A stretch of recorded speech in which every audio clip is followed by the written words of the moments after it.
Welcome to Modern Musings, conversations with the maiden, mother, and crone, where we look at ourselves and the world through the lens of the 21st century. Welcome back. I am your hostess today, Christen, and I'm with my co-hosts, Amber and Cindy. Hello.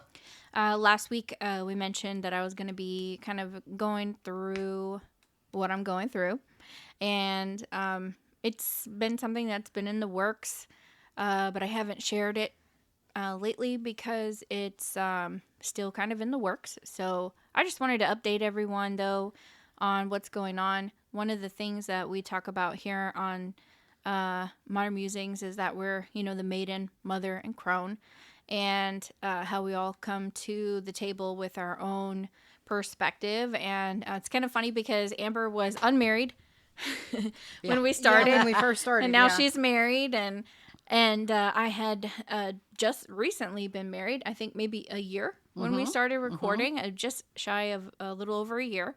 And, of course, Mom, being the older motherly figure and recently become a grandmother to her stepdaughter, right? Was assuming the position of crone.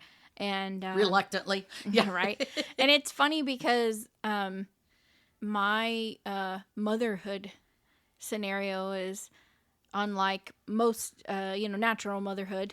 I, was a stepmom and was also a newlywed. So I had not been a mother for very long or a wife for very long. But I'm also middle-aged too. So I guess you consider I'm over 40. So I'm middle-aged. And for Amber too, she's the same age as me. So our maiden is also, we don't have like a young. It's not a young maiden. Yes. So, but anyways, I'm rambling. I wanted to update because I felt like I could not share this part of my life with the listeners.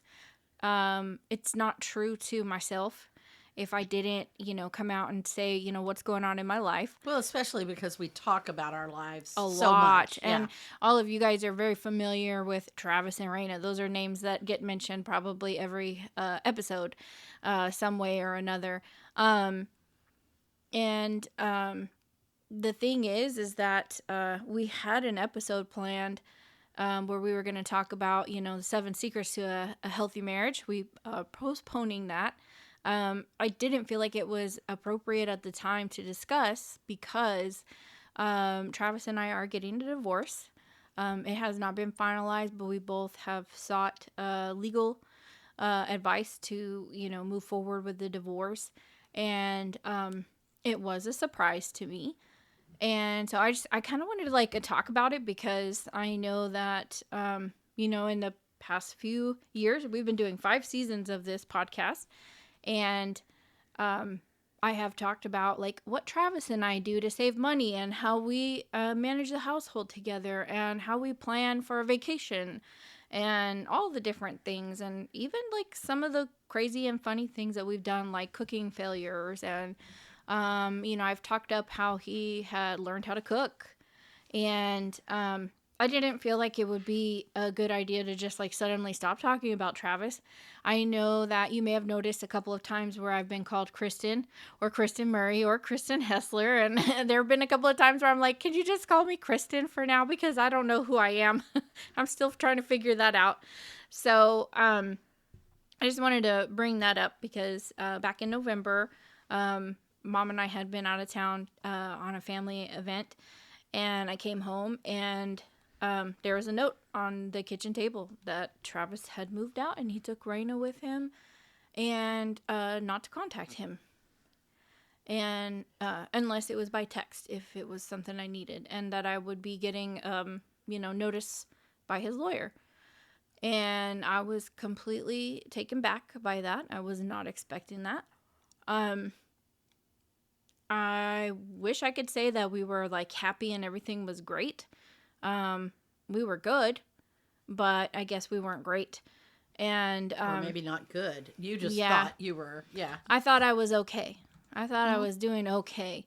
And this is where probably I can come up and say I am a red flag ignorer. I think we all do. I know, but I know that I have multiple times on purpose ignored red flags. And this is actually something that I've been working out a lot since, you know, this all started with the divorce process, was me kind of just like looking back and trying to figure out, like, where did it go wrong? What happened? Mm-hmm. And so obviously I'm not going to give you all of the details of every little thing. But each time that I kind of like open the box, I get a little bit deeper and a little bit deeper. And I realized that things were not 100% good for most of the time, a lot of the time.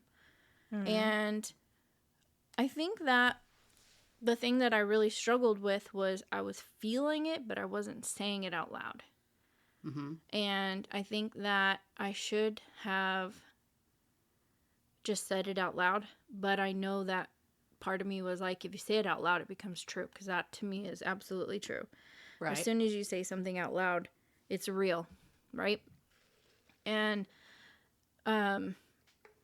the things that I was unhappy about, I kept it to myself, because if I said it out loud, then there's no turning back, mm-hmm. right? Mm-hmm. And in my heart, I wanted to make it work. And sometimes it just felt like I was trying to put a square in a round hole. Mm-hmm. But I was going to nip the corners off of that square until it fit, you know? Mm-hmm. And that's where I think I compromised my happiness, which in turn also probably compromised other people's happiness too. Right. Because I felt like, you know, I was in it. You know, I'm committed. I'm going to see it through. Looking back now, I think about how I acted in fear and pain avoidance. Yes. Because I know that before I ever was even old enough to get married, I told myself I'm never, ever going to get a divorce. Right. I was like, I told myself that too. I know. Well, and both of your parents were married. Yeah. I know they had, you know, their struggles, like anybody does. Yeah. Well, me too. I came from a family that, you know, my parents were married. Yeah. And they were married. They just didn't live together. Yeah, I know. And so, you know, that made you think also, I'm not going to do that. I'm going to stick it out. And that is literally, like, I have seen, you know, my family members get divorced. Like, almost every single one of my family members has been divorced. Mm-hmm. And, like, literally almost every single family member I have. And so I was just adamant that I was not going to be someone who quits. Every single one of my friends now, that you're going through a divorce, including myself, at our age, in our early 40s, late 30s, early 40s, have all been divorced. Some of them are on like their third marriage. Yeah. And that's where I guess I like had this idea that marriage was like this super sacred thing. Well, and it is. I think it is. And I'm not saying it isn't.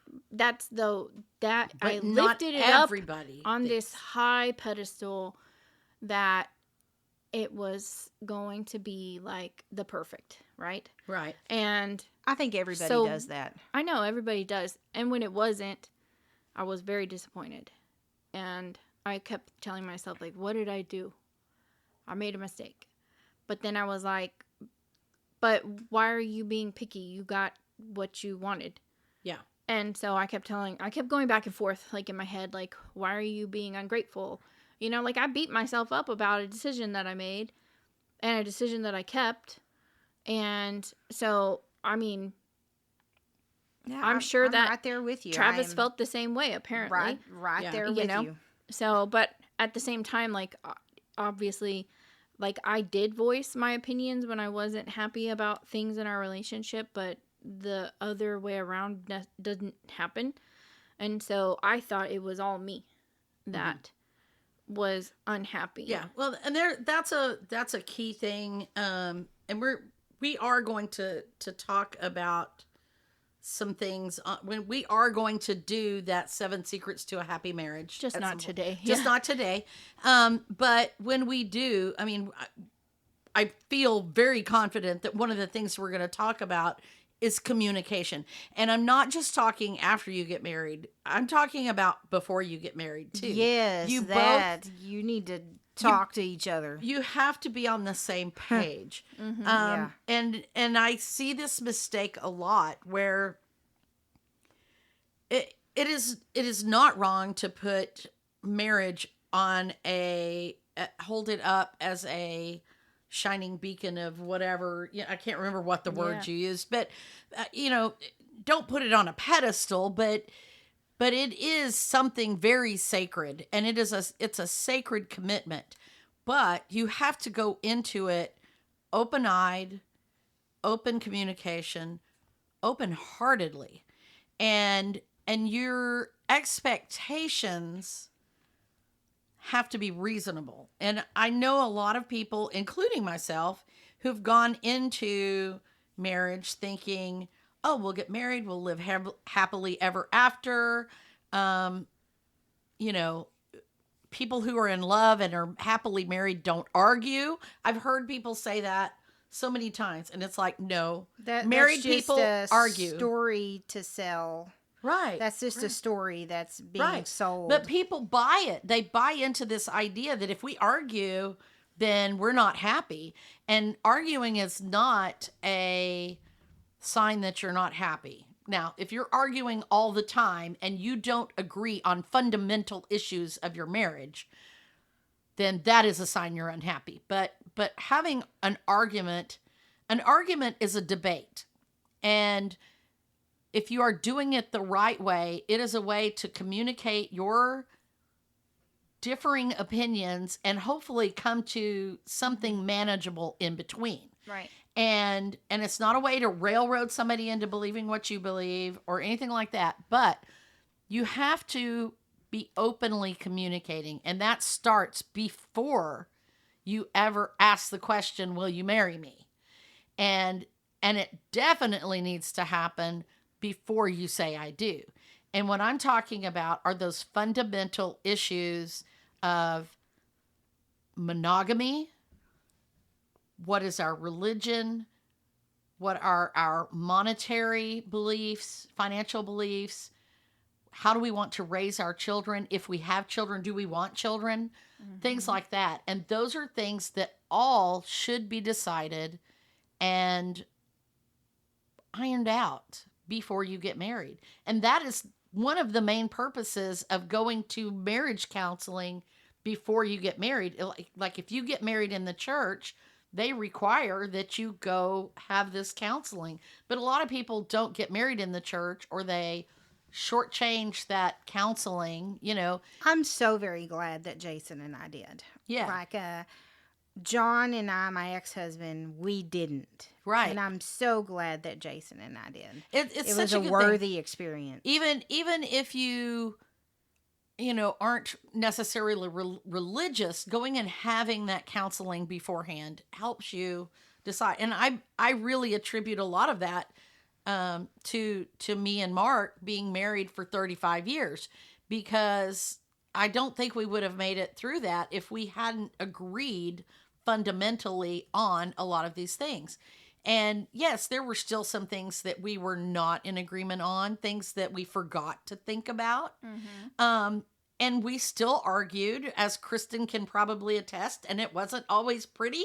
It was sometimes downright ugly, but we were happily married for most of our marriage.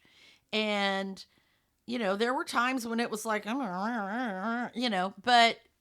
but we really believed in that communication thing. And I really believe that is like the number one core thing that doesn't happen. And the fact that you were surprised in the least bit by his decision and that note on your table reflects a lack of communication. A lack of communication right there. Why wasn't he telling you Exactly. that he wasn't happy. Yeah. And that's what I was blown away by. Yeah, exactly. And so I don't want to, I'm not placing any blame here. There's, but that's like the key thing right there that I see.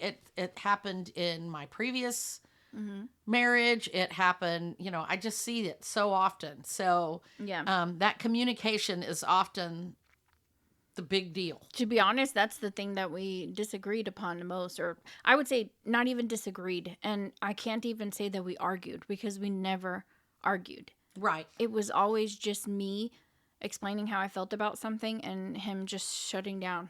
Right. And like, I tried different approaches, and that was where I really struggled, because I couldn't even get him to disagree with me on anything, or be like, passionately agreeable about something. It was just like, if there was something going wrong and I mentioned it, it was just like, okay, I'll do better. And that was it. That was all I could ever get out of him as far as like that communication goes. So for me, that's where I really struggled, because I would have been appreciative of an argument. Like, I think that would have been even better than nothing. Right. So, because I do feel like we did not meet each other halfway or at any percentage when it came to the communication part. Right. And I think that looking back, like, I don't even think I could have an argument anymore about it, because that literally, like, we would argue, and I say we would argue, but it really wasn't even an argument, because it was just me basically saying, like, this isn't working for me because I'm trying to communicate with you how I feel, and I'm not getting a response from you. Right. Or this is going on, but you didn't tell me about it. Right. So that was probably the part that made him unhappy too, because I was also... He probably felt like you were just nagging him all the time constantly about all the things he did wrong. Yeah. Right. And even in all of just the things in general that I wasn't happy about, because I also didn't get any kind of verbal support from him when I said, like, oh, I'm really stressed out about this or that. Right. So which is another part of that communication thing. I was lacking that as well. I was not getting any kind of words of comfort or encouragement or anything like that in those regards. And I think that's him. That's something he struggles with.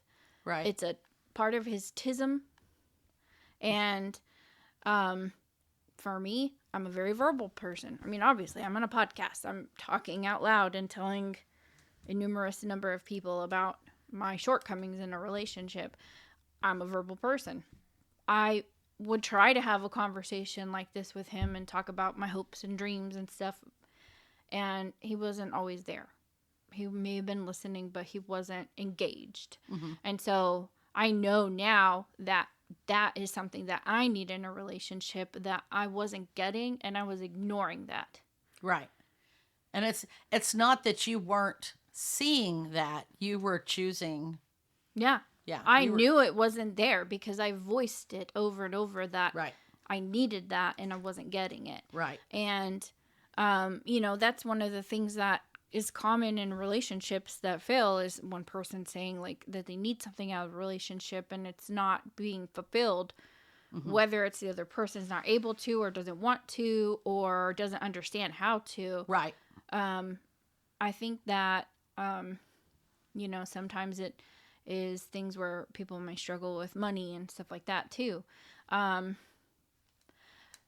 think that for me, what I'm working on now is just unpacking it all, understanding the lessons I learned, and reminding myself that I'm not going to settle.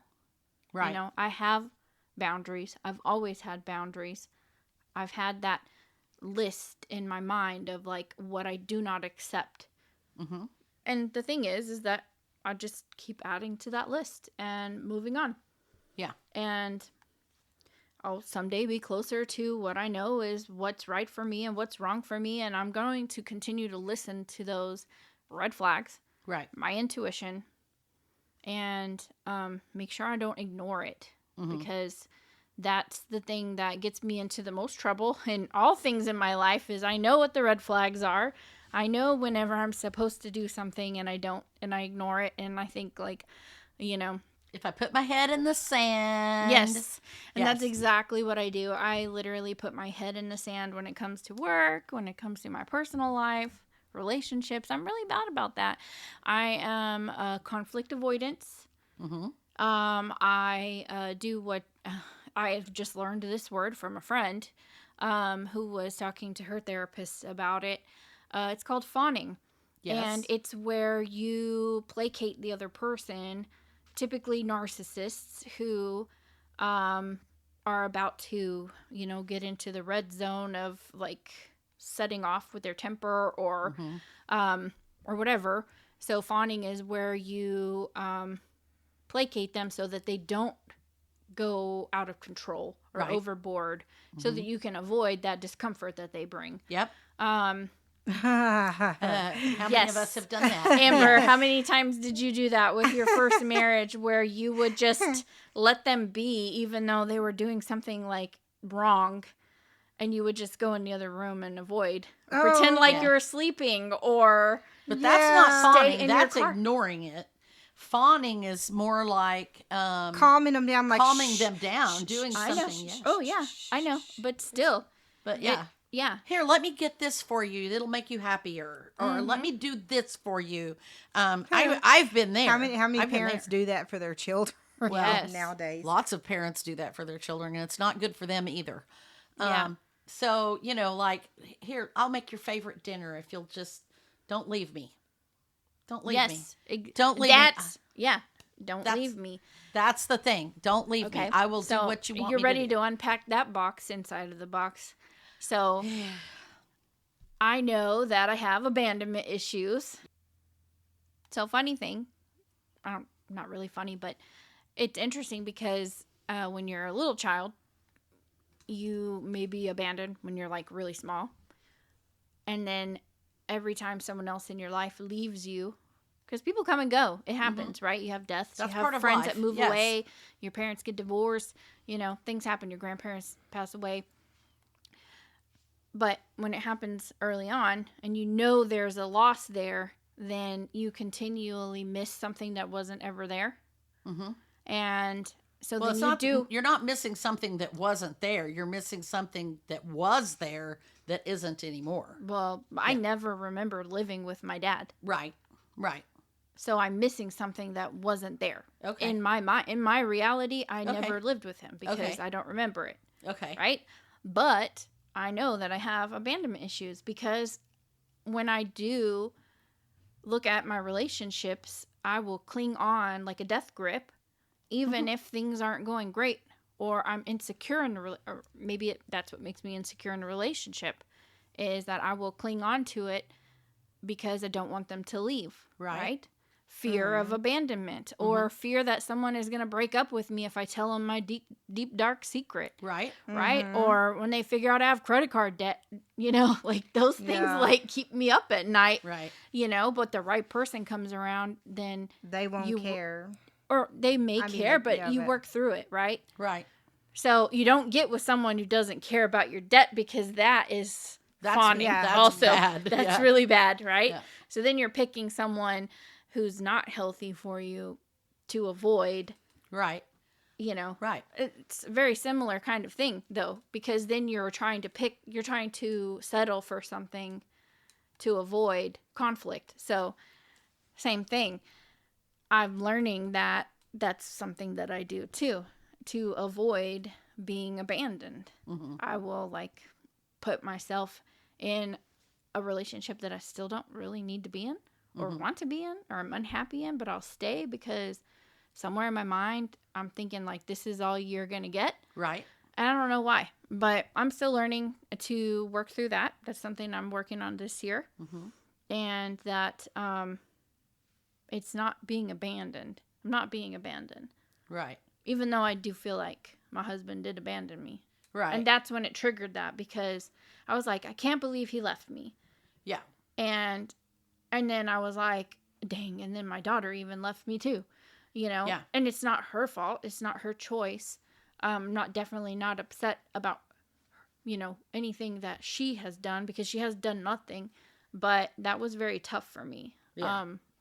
Well, that's a deep loss right there, because you were very attached to her. Yeah. We've I talked haven't about even this. touched on that. That's still a very deep wound for me. So I'm gonna try not to get into the parts that make me cry. But yeah, I got to be a mom, and that's what I'm really happy about. Hopefully, when she's older, we can still be friends. It's challenging right now because I don't really have access to her. I have, we have our cell phones and we can connect. But it's kind of gone dark. Communication has gone really dark. In respect that she hasn't really been replying. Like, I know she reads my texts. I get left on read, and I think it's because she's young and doesn't know how to handle the situation. Well, she's also has some innocent abandonment because of her mother passing away, and now when she was very, very young. And so for me, I'm also seeing this as her losing two moms, because we were very close. And I did get to see her. They were gracious enough to let me have some visitation with her. I got to spend an hour with them at a restaurant. We met so we could give her her Christmas gifts back in January. And it was a very short visit. And it was a little surreal too, because I felt like there was a wall between all of us. Yes. Yeah, it was. There was some guarded communication. She kind of looked to the other adults in the room for reassurance that she could talk to me. Yeah. So I kind of felt like maybe, well, obviously I'm sure there's communication going on with her, So maybe she didn't feel like she was allowed to or something, but I don't know. Hopefully I'll have a better update soon. We're still waiting for the papers and everything, so I don't know where we go from here. We're still in the legal process, so it takes a while in Texas. So I just realized there's a 60-day waiting period that's called a cool down. I think it's called a cool down. Basically, when someone files a divorce, you have to wait 60 days before you can sign anything. To see if you change your mind. Yeah. Which is probably a good idea, because it probably is, lots of people, I'm sure people probably do say things they don't mean or whatever. Yeah. And their hope is that, you can get a lawyer to talk you into staying married and reconcile. But, to be honest, for someone to just pack up their things and not tell me anything and just, I'm going to say it, abandon me like that, I don't want that kind of person in my life. So that's me putting my foot down. Yeah. And so for me, I'm really proud, because any other time in my life, I probably would have crawled on hands and knees begging them to come back. And this time I said, no, I'm not going to let somebody do that to me. That's a good thing. Yeah. Yeah. So, if anything, at least I came out with some personal growth. Everybody has their limit. I reached mine. Everybody has theirs. Well, and it's the same thing that happened to me. I don't want to talk disparaging about my ex-husband, because I loved him, and, it was nearly 40 years ago, and we both have differing views on what the cause of our divorce was. In my case, my feeling was that, I got tired of crawling on my hands and knees through glass to make somebody stay with me. I didn't want to have to beg somebody to stay with me. And, I just couldn't have a revolving door marriage where we were getting a divorce one day and then we're back together the next. And I just couldn't do that. And so I likewise put my foot down. This is my boundary. This is my line in the sand. If you leave this time, you're not coming back. And that was what happened. Now, could we have worked our marriage out? Possibly. I don't know.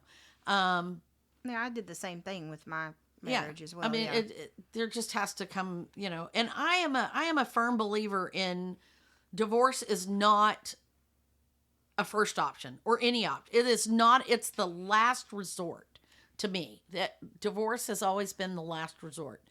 And I feel like, if I've done everything I can to save this and I still can't save this the way things with the efforts that I'm putting into it, because I can't make anybody else put any effort into it unless they want to. Mm-hmm. If I can't save this by my own efforts right now, then that is the last option. So, and I was very torn about getting divorced with my first husband because I had a young child and I did not want to and was afraid and did not know how to raise a child on my own. And, I had to go through that. That itself was a learning process. But I'm glad I did because I found a better life for us that didn't have that revolving door. And I was very happily married to my husband for my second husband, Mark, for more than 35 years. So yeah. But I don't disparage anybody getting a divorce because sometimes you just marry the wrong person or you just, it's never just a one-sided thing. It's two people. It takes two people to make a marriage work. And if either one of them is not willing to do what it takes to make it work, then divorce is the right option. Yeah. And so in his defense, in looking back, he was not able to meet me at my terms. Mm-hmm. And so he chose divorce. Mm-hmm. Because we were unhappy. Right. And so it makes sense because it was not going to sustain. I was unhappy about some things in our relationship, but I was willing to suck it up and deal with it because I loved Raina. Right. And I loved having the family. I love Travis, but love obviously is not everything that makes... Love is not all. No. It is not all that makes the marriage work. It doesn't. And there's a lot of things that were missing that couldn't, with those things not being there, we would not have survived. So it makes sense, looking back at the decision that were made, that we're getting a divorce. Mm-hmm. So, yeah. I'm okay with it. I was shocked at first, but now after, so many days of living alone and doing my own thing by myself, I am starting a new life. So on the upside, I mean, we've been talking about,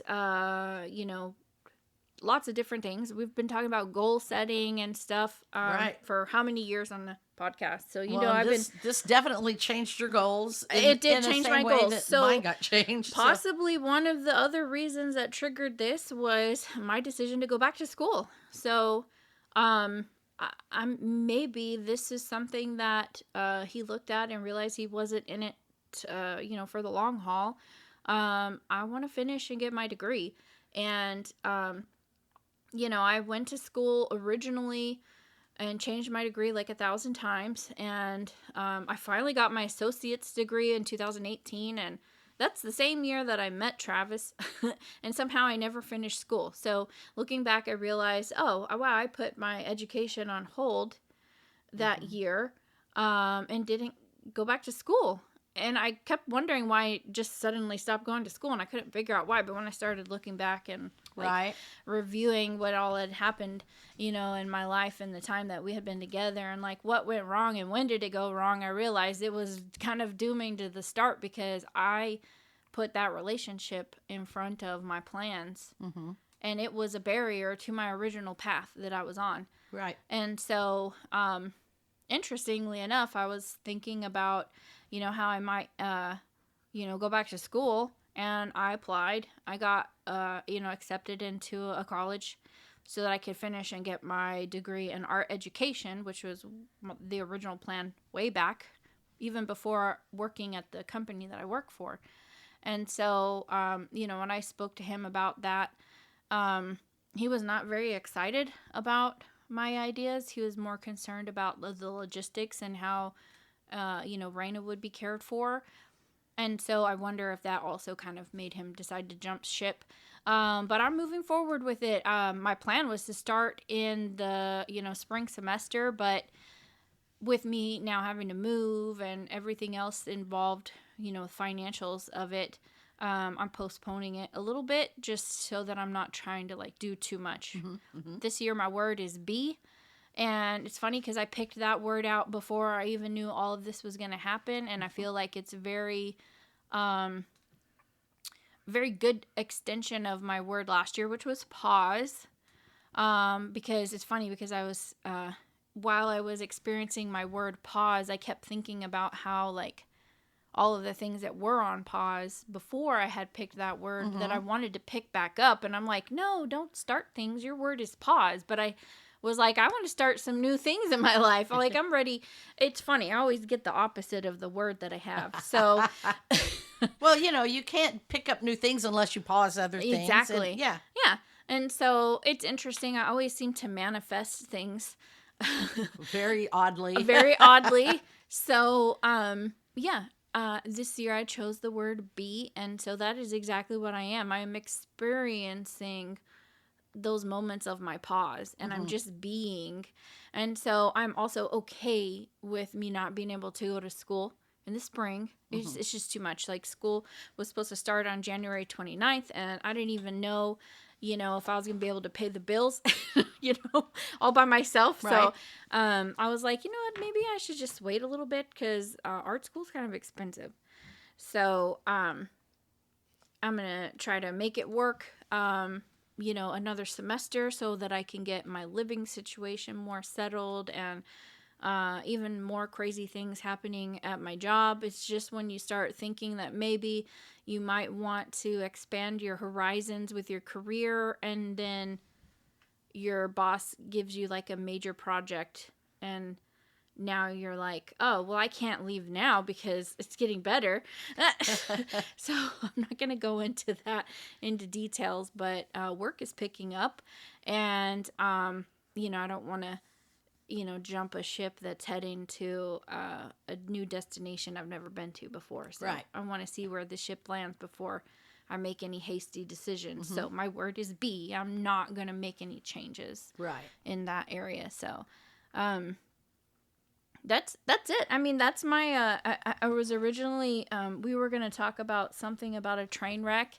And I said, oh, that's me. My life right now is a train wreck. But at the same time, I honestly don't feel like a train wreck. I feel like a phoenix. Okay. I feel like, I burned up and I'm being reborn, into a new layer of me. Maybe some old layers of me are falling off. Right. Old things that no longer serve me.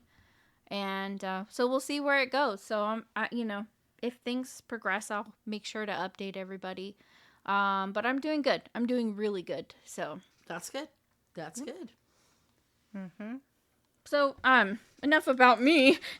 What are we talking about next week? So next week we're going for the light and fluffy because it's time for some light and fluffy. We've had lots of kind of heavy topics this year, between our men's health and some of those kind of things. So now we're going to talk about our reality shows reality. And I think we'll just talk a lot about reality TV. Mm-hmm. And the advent of reality TV and what we see, what we think about The it. psychology of it all, too. Oh, yeah. There's Looking forward to it. yeah. All right. Well, I just want to thank you all if you still are listening and you went all the way through this episode and hearing me out. If you've had a similar experience or want to give us a shout out, we definitely appreciate our listeners giving us a shout out. If you would like to connect with us on Facebook, you can reach us at MMC Chat. Or check us out on our website, modernmusings.net. And we look forward to connecting with you again next week. Bye. Bye.